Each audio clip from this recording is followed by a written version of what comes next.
தென்னிந்தியாவுல hill ஸ்டேஷன்னு சொன்னாலே, நம்ம மைண்டுக்கு ஃபர்ஸ்ட்டு வர்றது வெஸ்டர்ன் காட்ஸ்ல இருக்கிற ஊட்டி, கொடைக்கானல், இல்லன்னா மூணார் இந்த மாதிரியான இடங்கள் தானே.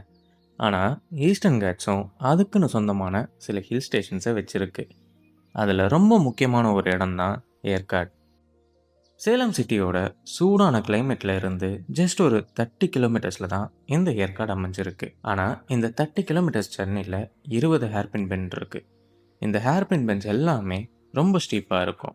அண்ட் ஒவ்வொரு ஹேர்பின் பெண்டுக்கும் ஒரு தமிழ் புலவரோட பேர் இல்லைன்னா தமிழ் மன்னர்களோட பேர் கொடுத்துருப்பாங்க. இந்த ஹேர்பின் பெண்ட்லாம் கடந்து மேலே ஏற ஏற கிளைமேட்டும் லேண்ட்ஸ்கேப்பும் கொஞ்சம் கொஞ்சமாக மாறிக்கிட்டே இருக்கும். காஃபி பிளான்டேஷன்ஸ், பலாப்பழ மரங்கள், பெப்பர் கொடிகள், அடர்த்தியான காடுகள்னு ஒரு ஃபாரஸ்ட் எக்கோசிஸ்டமையே நம்மளால் பார்க்க முடியும்.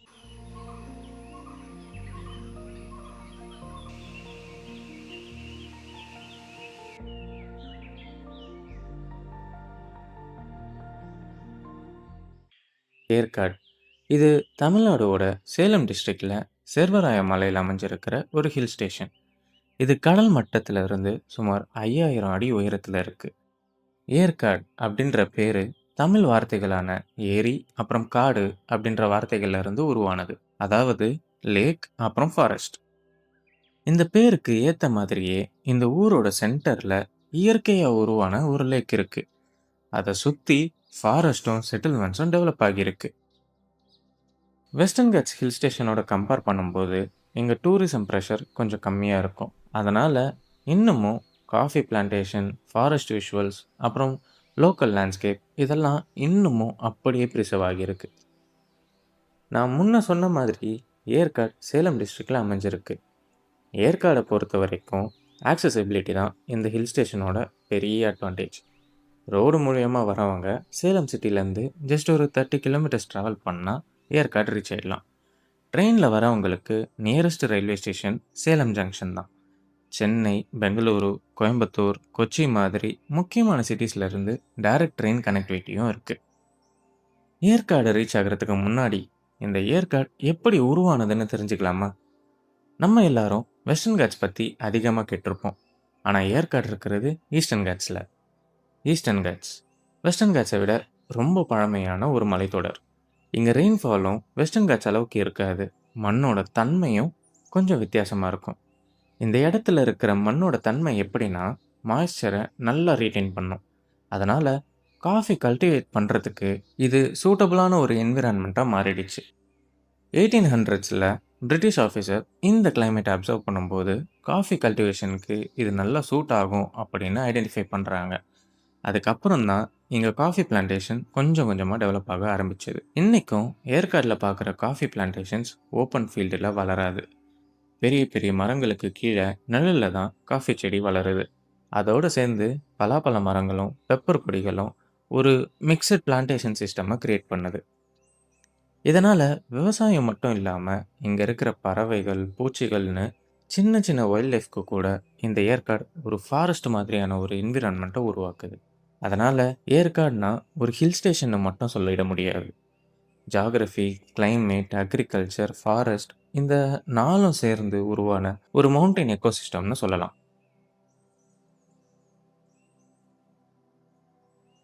ஏற்காடை எக்ஸ்ப்ளோர் பண்ண பெஸ்ட்டான டைம்னா அது எர்லி மார்னிங் தான்.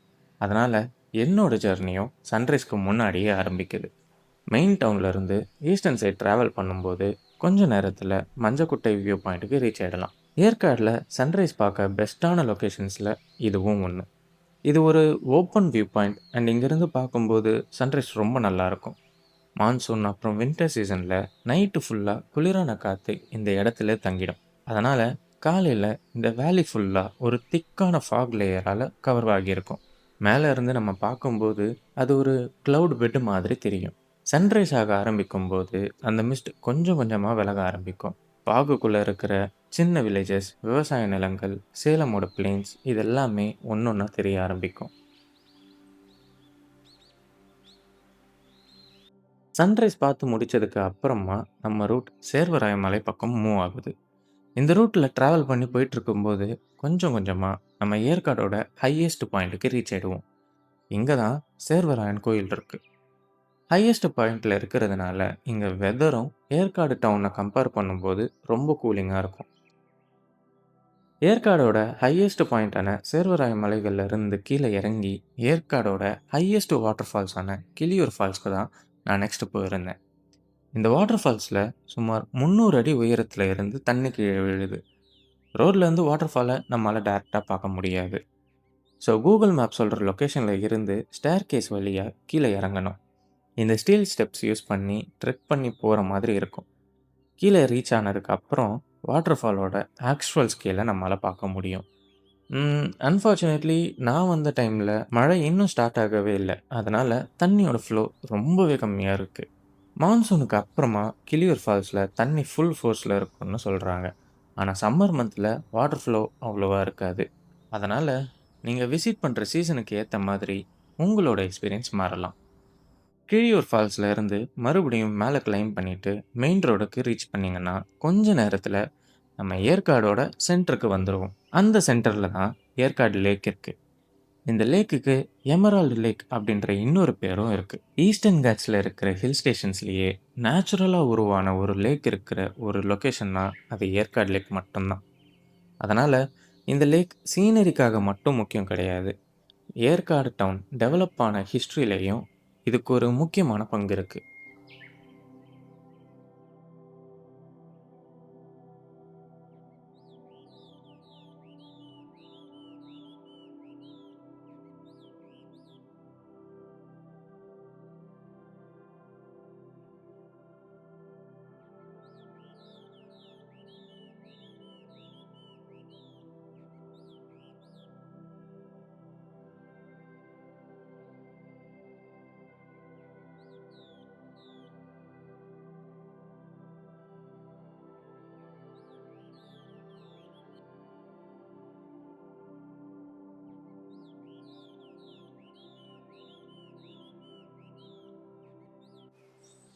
ஏற்காடு டவுனோட ரோட்ஸ், ஷாப்ஸ், பார்க், ஹோட்டல் இது எல்லாமே பெரும்பாலும் இந்த லேக்க சுத்தி தான் டெவலப் ஆகியிருக்கு. மார்னிங்ல காமா இருக்கிற இந்த லேக் ஆஃப்டர்நூன் வர வர கொஞ்சம் கொஞ்சமா பிஸி ஆக ஆரம்பிக்கும். லேக்ல இருந்து நம்ம சதர்ன் சைடு கொஞ்சம் தூரம் டிராவல் பண்ணின அப்புறம் ஏற்காடுல ரொம்ப ஃபேமஸான வியூ பாயிண்ட்ஸ்ல ஒன்னான ஜென்ஸ் சீட்க்கு ரீச் ஆயிடுவோம்.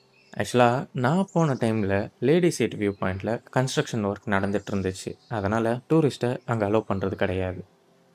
பிரிட்டிஷ் பீரியட்ல இங்கிலீஷ் விமன் ஈவினிங் டைம்ல இங்க வந்து வியூ என்ஜாய் பண்ணுவாங்க போல. அதனால தான் இந்த இடத்துக்கு லேடி சீட் அப்படின்ற பேர் வந்ததுன்னு சொல்லப்படுது. இங்க இருக்கிற நேச்சுரல் ராக் ஃபார்மேஷன் ஒரு சேர் மாதிரி ஷேப்ல இருக்கிறதுனால அந்த பேர் இந்த இடத்துக்கு இன்னமும் பொருத்தமா இருக்கு. ஆனா இந்த வியூ பாயிண்டோட மெயின் அட்ராக்ஷன் இந்த இடத்தோட ஹிஸ்டரி கிடையாது. இந்த வியூ பாயிண்ட் ஸ்ட்ரெயிட்டா சேலமை ஃபேஸ் பண்ணியிருக்கு.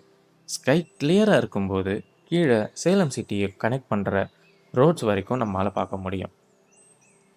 கொஞ்சம் கவனிச்சு பார்த்தா, ஏற்காடுக்கு நம்ம மேல டிரைவ் பண்ணி வந்த அந்த ஹேர்பின் பென்ஸையும் நம்மால பார்க்க முடியும். இந்த இடத்துல இருந்து பார்க்குறப்போ, நம்ம ஜர்னி எங்கேருந்து ஆரம்பிச்சது, இப்ப எங்க வந்து நிக்கிறோம் அப்படின்ற ஒரு பெர்ஸ்பெக்டிவ நமக்கு குடுக்குது.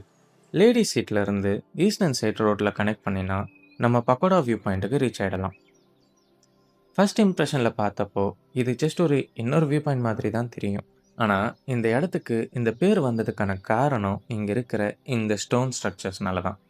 இந்த ஸ்டோன்ஸ் எல்லாமே சிமெண்ட் யூஸ் பண்ணாம, லோக்கல் ட்ரைப்ஸ் பல வருஷத்துக்கு முன்னாடி அடுக்கி வச்சது அப்படின்னு நம்பப்படுது. வியூ பாயிண்ட்ஸ்லேருந்து பார்த்தா, ஈஸ்டர்ன் சைடுல இருக்கிற மவுண்டன் ரேஞ்சஸ், காக்கம்பாடி வேலி, அப்புறம் அத தாண்டி இருக்கிற பிளெயின்ஸ் வரைக்கும் நம்மால பார்க்க முடியும்.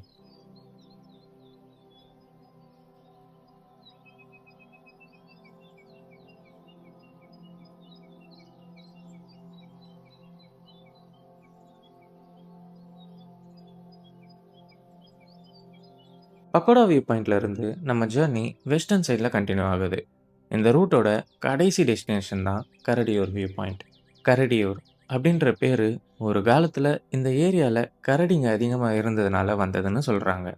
பட் இன்னைக்கு நம்ம கரடிலாம் பார்க்கறது ரொம்ப ரேர். ஆனா அந்த பேரு இந்த இடத்தோட ஹிஸ்டரியை ஞாபகப்படுத்துது. கரடியூர் வியூ பாயிண்ட்ல இருந்து பார்க்கறப்போ தூரத்துல மேட்டூர் டேம் ரிசர்வாயரையும் நம்மால பார்க்க முடியும். ஏற்காடை விசிட் பண்ண பெஸ்ட் சீசன்னா அக்டோபர்லேருந்து மார்ச் வரைக்கும்னு சொல்லலாம். மான்சூன் முடிஞ்சதுக்கு அப்புறமா ஃபாரஸ்ட் ஃபுல் கிரீனா இருக்கும். கிளியூர் மாதிரி வாட்டர் ஃபால்ஸ்ல வாட்டர் ஃப்ளோ இன்னும் நல்லா இருக்கும். வின்டர் மந்த்ஸ்ல டெம்பரேச்சர் மோஸ்ட்டா 13 டிகிரி செல்சியஸ்லேருந்து 25 டிகிரி செல்சியஸ் வரைக்கும் இருக்கும். எர்லி மார்னிங்ல ஃபாக் பார்க்கறதுக்கான சான்சஸும் அதிகமா கிடைக்கும். ஏப்ரல்ல இருந்து ஜூன், ஜூலை வரைக்கும் சம்மர் சீசன்ல சேலம் சிட்டியோட ஹீட்டான கிளைமேட்டை கம்பேர் பண்ணும்போது ஏற்காடு இன்னமும் கூலா தான் இருக்கும். ஆனா இந்த சீசன்ல வாட்டர் ஃபால்ஸ்ல தண்ணியோட ஃப்ளோ கொஞ்சம் கம்மியா இருக்கும். அதனால நீங்க விசிட் பண்ற எக்ஸ்பீரியன்ஸ்க்கு ஏத்த மாதிரி சீசனை சூஸ் பண்ணீங்க அப்படின்னா ட்ரிப் இன்னும் பெட்டரா இருக்கும். ஏற்காட ஒரு ஹில் ஸ்டேஷனா மட்டும் பார்க்காம, இது ஈஸ்டர்ன் காட்ஸோட ஒரு மவுண்டன் எக்கோசிஸ்டம்.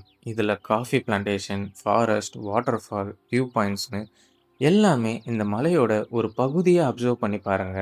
அப்போ உங்க ஜர்னிக்கு இன்னமும் ஒரு புது பெர்ஸ்பெக்டிவ் கிடைக்கும். ஸோ இப்படி தான் எங்களோட ஏற்காடு பயணம் முடிஞ்சது. இதே மாதிரி அடுத்த பயணத்துல உங்க எல்லாரையும் மீட் பண்றேன். Until then, this is Deepak signing off. Bye.